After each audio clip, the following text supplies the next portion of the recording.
Hello students, welcome to the my channel chemistry by Abhishek Mahajan. आज हम atomic structure में अगला टॉपिक अपना डिस्कस करेंगे जो हमारा चल रहा है टॉपिक एटॉमिक स्ट्रक्चर का, जिसमें हमने आज डिस्कस करना है पहले एटॉमिक नंबर और मास नंबर को। अब एटॉमिक नंबर क्या होता है? सबसे पहले atomic number of an element is equal to number of unit positive charge or number of protons present in the nucleus of the atom of the element। क्योंकि आपने पिछले जो लेक्चर था उसमें स्टडी किया था कि जो एटम है उसमें जितने पॉजिटिव चार्ज होते हैं उतने ही नेगेटिव भी होते हैं, यानी कि एज ए होल देखा जाए तो जो चार्ज होता है एटम पर वो न्यूट्रल होता है, यानी कि नंबर ऑफ पॉजिटिव चार्ज और नंबर ऑफ नेगेटिव चार्ज इसमें इक्वल होता है। तो यहाँ जो एटॉमिक नंबर है या तो वो यूनिट पॉजिटिव चार्ज के ऊपर डिपेंड करता है जिनको हम प्रोटॉन्स भी बोलते हैं, या फिर उसमें कितने इलेक्ट्रॉन है उसके ऊपर डिपेंड करता है। तो अगर एग्जांपल की बात करें, मान लो कि number of protons in an होता है सोडियम का एटॉमिक नंबर आप सभी को पता है 11। उसमें इलेक्ट्रॉन भी 11 होते हैं और प्रोटॉन भी 11 होते हैं, इसलिए उसका एटॉमिक नंबर 11 होता है। तो ठीक है, उसके बाद आता है मास नंबर। मास नंबर को हम कैपिटल ए से डिनोट करते हैं। मास नंबर क्या होता है? The elementary particles protons and neutrons present in the nucleus of an atom, कि किसी न्यूक्लियस में कितने प्रोटॉन और न्यूट्रॉन प्रेजेंट हैं, वही क्या डिनोट करता है? मास नंबर को डिनोट करता है। Mass number A of an atom is equal to किसका सम होता है? ये प्रोटॉन और न्यूट्रॉन का सम होता है। It is always a whole number, ये हमेशा एक होल नंबर ही रहता है। यानी कि जो मास नंबर है कैपिटल ए वो किसके बराबर होता है? नंबर ऑफ प्रोटॉन यानी कि Z plus number of neutron, उसको N से लिखते हैं। Z मतलब एटॉमिक नंबर, ठीक है। तो देयरफॉर नंबर ऑफ, अगर इससे हमें न्यूट्रॉन निकालने पड़ जाएँ तो नंबर ऑफ न्यूट्रॉन किसके बराबर होंगे? मास नंबर में से अगर प्रोटॉन को लेस कर दे तो न्यूट्रॉन हम निकाल सकते हैं, यानी कि N equal to A minus Z। N equal to A minus Z मतलब N यहाँ डिनोट करता है नंबर ऑफ प्रोटॉन्स को, A आ गया उसका मास नंबर और Z है उसका एटॉमिक नंबर। उसके बाद हमारी इंपॉर्टेंट डेफिनेशन आती है आइसोटॉप्स की। ये तो आपने लोअर क्लासेस में भी पढ़ रखा, 9th में भी काफ़ी डिटेल में लगा है ये टॉपिक। आइसोटॉप्स क्या होते हैं? Isotopes are the atoms of same element. Isotopes क्या होते हैं? सेम एलिमेंट के एटम्स होते हैं जिनका एटॉमिक नंबर तो वही रहता है पर मास नंबर क्या होता है? अलग होता है। यानी कि the difference is due to the difference in number of neutron. ये डिफरेंस जो किसकी वजह से होता है? कि उसमें नंबर ऑफ न्यूट्रॉन्स अलग अलग होते हैं। The chemical properties of atoms are controlled by the number of electron. जो केमिकल प्रॉपर्टीज होती हैं किसी एटम की वो किस पे ऊपर डिपेंडेंट होती हैं? नंबर ऑफ इलेक्ट्रॉन के ऊपर। यानी कि जो आइसोटोप होता है एलिमेंट का वो केमिकल बिहेवियर सेम ही शो करता है। एग्जाम्पल ले ले तो आइसोटॉप हाइड्रोजन, आपने सुना होगा हाइड्रोजन 3 तरह के आइसोटॉप में एग्जिस्ट करता है, प्रोटियम, ड्यूटेरियम और ट्रिटियम। प्रोटियम को हम कैपिटल एच से डिनोट करते हैं और उसमें 1H1, 1 यहाँ उसका एटॉमिक नंबर भी 1 होता है और मास नंबर भी 1 होता है। पर अगर हम इसका दूसरा आइसोटॉप देखें ड्यूटेरियम, जिसको कैपिटल D से डिनोट किया जाता है, उसका atomic number 1 but mass number 2 हो जाता है। एंड दैन थर्ड केस इसका ट्रिटियम। ट्रिटियम को कैपिटल T से डिनोट करते हैं, वहाँ एटॉमिक नंबर उसका 1 होता है हाइड्रोजन का और मास नंबर 3। तो आप यहाँ देख सकते हो इन तीनों आइसोटॉप्स में जो एटॉमिक नंबर है वो तो 1 ही है बट मास नंबर सभी में डिफरेंट है। पर इनकी प्रॉपर्टीज़ अगर देखी जाए ऐसे केमिकल प्रॉपर्टीज जो है वो इनकी सेम ही रहती हैं। एक और एग्जांपल है हमारे पास आइसोटॉप्स ऑफ ऑक्सीजन का।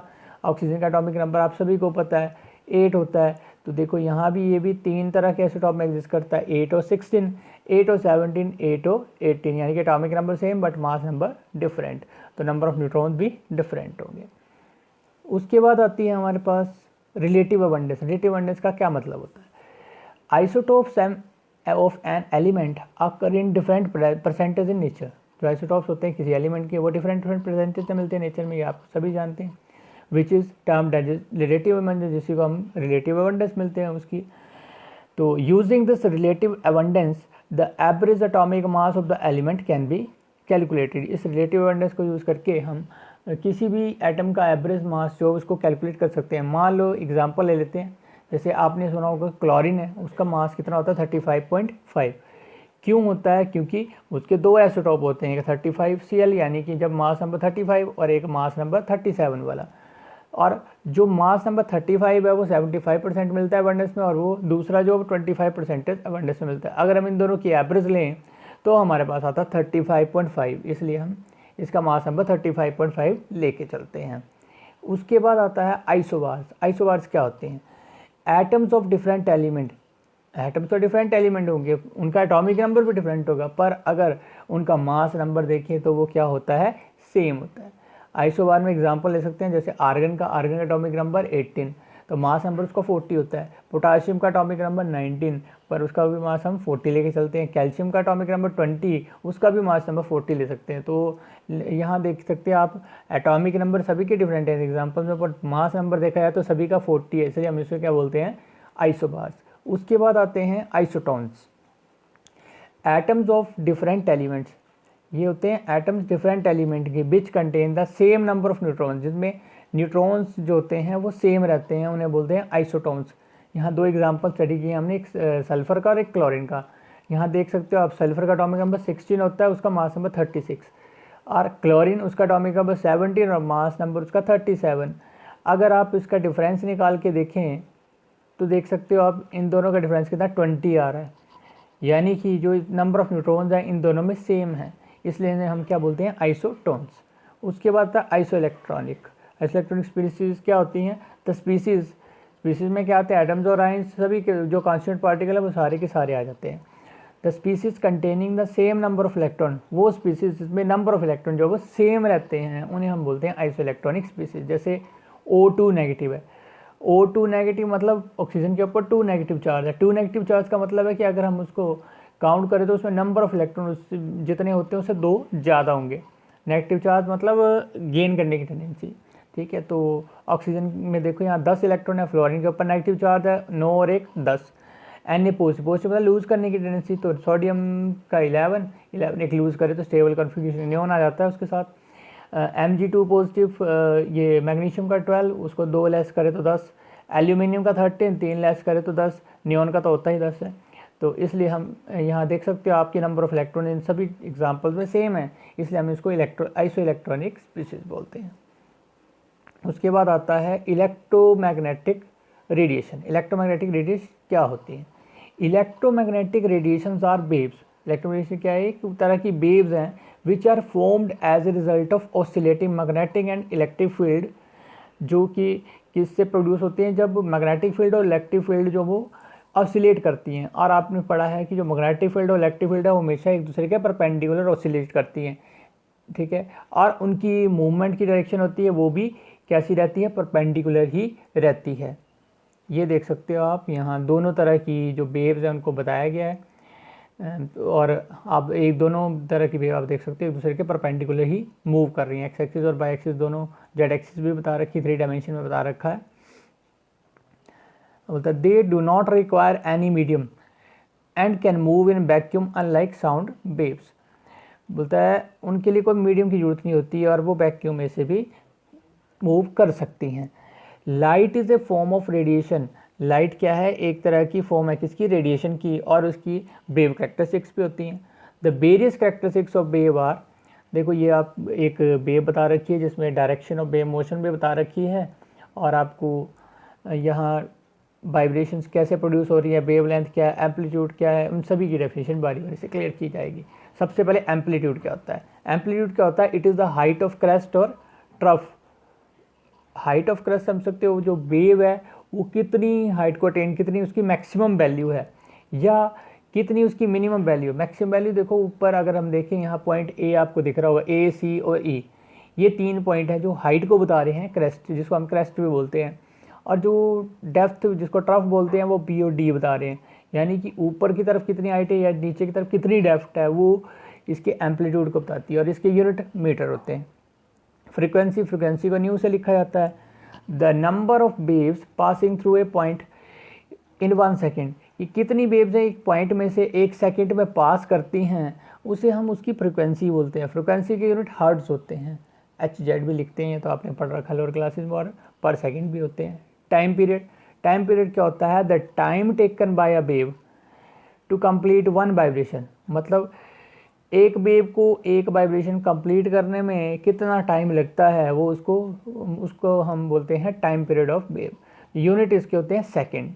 उसके बाद आती है हमारे पास वेलोसिटी। वेलोसिटी क्या होता है तो आपको पता ही है, the distance travel by a wave in 1 second. एक वेव 1 सेकंड में कितना डिस्टेंस ट्रैवल करती हैं उसे हम उसका वेलोसिटी बोलते हैं। वेलोसिटी का यूनिट तो सभी को पता है मीटर पर second. In vacuum all types of electromagnetic radiation travel at the same speed के साथ ट्रैवल करती हैं, यानी कि 3 × 10⁸ मीटर पर सेकंड। ये तो सभी को पता है। Speed of light standard value. Wavelength क्या होती है? The distance between two adjacent crest और ट्रफ। ऊपर हमने अभी देखा कि जो क्रेस्ट और ट्रफ जो एडजेसेंट एक साथ जो होते हैं उनके बीच में का जो डिफरेंस होता है उसे जो डिस्टेंस है उनके बीच में, एक ट्रफ और एक क्रस्ट के बीच में, ये उसको हम बोलते हैं वेवलेंथ, और इसकी यूनिट होते हैं एंगस्ट्रॉम। और एक एंगस्ट्रॉम जो वो 10⁻⁻10 मीटर के बराबर होता है, यानी कि 10⁻−10 मीटर के बराबर। 6th है वेव नंबर को हम न्यू बार से लिखते हैं। ये क्या होता है? It is the number of wavelength पर सेंटीमीटर ऑफ लेंथ। कितनी वेवलेंथ है पर सेंटीमीटर लेंथ में, उसको हम बोलते हैं वेव नंबर, और इसके यूनिट होते हैं पर मीटर। और इसको हम न्यू इक्वल टू 1/λ भी लिख सकते हैं। Lambda denotes the wavelength. Okay, उसके बाद relationship between velocity, frequency and wavelength, ये होती है standard c equal to nu lambda. याद रखना है आपने। सी जहाँ स्पीड ऑफ लाइट को डिनोट करता है, जिसकी वैल्यू 3 × 10⁸ मीटर पर सेकेंड इन वैक्यूम में होती है। न्यू फ्रीक्वेंसी होती है और लैम्डा वेवलेंथ को डिनोट करता है। उसके बाद आता है हमारा इलेक्ट्रोमैग्नेटिक स्पेक्ट्रम। इलेक्ट्रोमैग्नेटिक स्पेक्ट्रम क्या होता है? When all the electromagnetic radiations are arrange in increasing order of wavelength. जितनी भी इलेक्ट्रोमैग्नेटिक रेडिएशन, जितनी भी प्रकार की इलेक्ट्रोमैग्नेटिक रेडिएशन है, उनको अगर हम उनके वेवलेंथ के इंक्रीजिंग ऑर्डर में अरेंज कर दें या फिर decreasing frequency band of radiation में अरेंज कर दें, तो उसे हम बोलते हैं इलेक्ट्रोमैग्नेटिक स्पेक्ट्रम। नीचे आप देख सकते हो इलेक्ट्रोमैग्नेटिक स्पेक्ट्रम दिखा रखा है। सभी तरह की वेव है इसमें। आप देख सकते हो वेवलेंथ भी बता रखी है। वेवलेंथ आप देख सकते हो लेफ्ट से राइट की तरफ इंक्रीज कर रही है। और ऊपर देख सकते हो आप सभी तरह की रेज बता रखी हैं, gamma rays, X rays, ultraviolet rays, infrared rays, radar. फिर उसके बाद FM बता रखे हैं कि किसमें कौन सा सिग्नल मिलता है, उस हिसाब से उनको डिस्क्राइब कर रखा है। तो यहाँ आप उसका ऑर्डर भी देख सकते हो। अपने बिग का नाम तो सभी ने सुन रखा है। 7 जो कलर्स होते हैं, जो मेन कांस्टेंट कलर हैं, जिनको हम स्टडी करते हैं। The visible spectrum is a subset of this spectrum बिग्योर whose range of wavelength is 380 से 760 नैनोमीटर तक हो सकती है इसकी वेवलेंथ। जो वेवलेंथ है इंक्रीज इन द ऑर्डर, सबसे पहले गामा रेज लेसर होती हैं एक्स रेज से, एक्स रेज लेसर होती हैं अल्ट्रावायलेट रेज से, और अल्ट्रावायलेट रेज की लेसर होती है विजिबल से, विजिबल की लेसर होती है इंफ्रारेड से, इंफ्रारेड की लेसर होती है माइक्रोवेव से, माइक्रोवेव की लेसर होती है रेडियो वेव से। उसके बाद आता है हमारे पास electromagnetic wave theory. The main points of this theory, 2 point थे जिनके ऊपर ये सारी थ्योरी डिपेंडेंट थी। एक तो ए सोर्स जो है यहाँ कोई हीटेड रोड हो सकती है। आपको पता है किसी चीज़ को हीट किया जाता है तो वो क्या करता है, कंटिन्यूसली एनर्जी को मीट करता है। किसकी फॉर्म में? रेडिएशन की फॉर्म में। यानी कि उसकी वेवलेंथ और फ्रिक्वेंसी जो है रेडिएशन की वो चेंज नहीं करती। सिर्फ वो किसके ऊपर डिपेंड करता है कि सिर्फ गर्म किया तो उसमें से कंटिन्यूसली जो रेडिएशन जनरेट होंगी। दूसरा पॉइंट था कि these radiations are electromagnetic in nature. यानी कि जब ये रेडिएशन जनरेट होती हैं तो वो किस बात को फॉलो करती है? इलेक्ट्रिक और मैग्नेटिक फील्ड दोनों मिक्स एक दूसरे के परपेंडिकुलर मूव करती हैं। अब फेलियर क्यों होगी electromagnetic wave theory? The theory failed because of 2 experiment थे जिनकी वजह से फेल हो गई थी। एक तो थी black body radiation. Black body radiation क्या होती है? According to Maxwell theory, Maxwell की जो थ्योरी थी उसने बोला था कि जब किसी बॉडी को हीट किया जाता है तो उसकी इंटेंसिटी इंक्रीज़ करती है। यानी कि जो एनर्जी रेडिएट होती है पर यूनिट एरिया वो क्या करती है? इंक्रीज़ करती है without having an effect on the wavelength और फ्रिक्वेंसी, जिसका वेवलेंथ और फ्रिक्वेंसी पर कोई इफेक्ट ही नहीं पड़ता। पर क्या हुआ? But we observe that when we heat an iron rod, उसने एक एग्जांपल दिया कि अगर हम किसी आयरन रेड को हीट करते हैं तो वो क्या होता है, पहले वो रेड कलर में चेंज होती है, फिर उसके बाद वो वाइट कलर में हो जाती है, और फिर लास्ट में क्या होता है, बड़ा ही ज़्यादा टेम्परेचर तो ब्लू हो जाती है। यानी कि this means that frequency of emitted radiation is change. Frequency जो है एमिटेड रेडिएशन की चेंज कर रही है।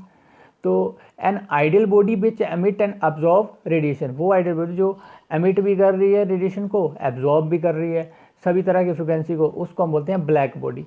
और radiation emitted by black body, जो ब्लैक बॉडी रेडिएशन एमिट करती है उसे बोलते हैं ब्लैक बॉडी रेडिएशन। तो जो वेरिएशन होती है इंटेंसिटी की किसके साथ, वेवलेंथ के साथ, एट डिफरेंट टेम्परेचर्स, अलग अलग temperature for a black body is shown below. यहाँ एक आयरन की रॉड के लिए एक ग्राफ भी बना रखा है, यहाँ आप देख सकते हो। इस ग्राफ में नीचे वेवलेंथ दिखा रखी है और यहाँ इंटेंसिटी रेडिएशन की देख सकते हो। फर्स्ट किस तरह से कलर चेंज होता है, ये तो खैर डिफरेंट डिफरेंट कलर यहाँ बता रखे हैं। टेम्परेचर के राइज करने के साथ क्या इफेक्ट पड़ता है वो इससे आप देख सकते हो, और रीज़न भी बता रखे हैं क्योंकि हर रीज़न की अपनी अपनी एक वेवलेंथ होती है। तो so it is observe that with increasing temperature, जैसे जैसे टेम्परेचर इंक्रीज करता है, the dominant wavelength in the emitted radiation decreases. जो जैसे जैसे टेम्परेचर राइज करेगा तो वेवलेंथ है एमिटेड रेडिएशन की वो क्या करेगी, डिक्रीज करेगी, और फ्रीक्वेंसी जो वो क्या करेगी, इंक्रीज करेगी। यानी कि that is at a higher temperature though the intensity rises, intensity तो राइज कर रही है predicted by Maxwell theory, but जो वेवलेंथ है वो क्या करती है, डिक्रीज करती है। तो यहाँ हमने तीन तरह के टेम्परेचर डिस्कस किए हैं, एक T1 greater than T2 greater than T3, तीन टेम्परेचर लिए। तो वेवलेंथ जो बिल्कुल ऑपोजिट इसके एक्ट करती है, λ1 इज लेस λ2, λ2 इज लेस λ3। उसका दूसरा एक्सपेरिमेंट आ गया हमारे पास photoelectric effect. Photoelectric effect क्या होता है, when radiation with certain minimum frequency, किस तरह की रेडिएशन जिनकी मिनिमम फ्रिक्वेंसी और वो क्या कर रही हैं, स्ट्राइक कर रही हैं किसके साथ, किसी मेटल के साथ।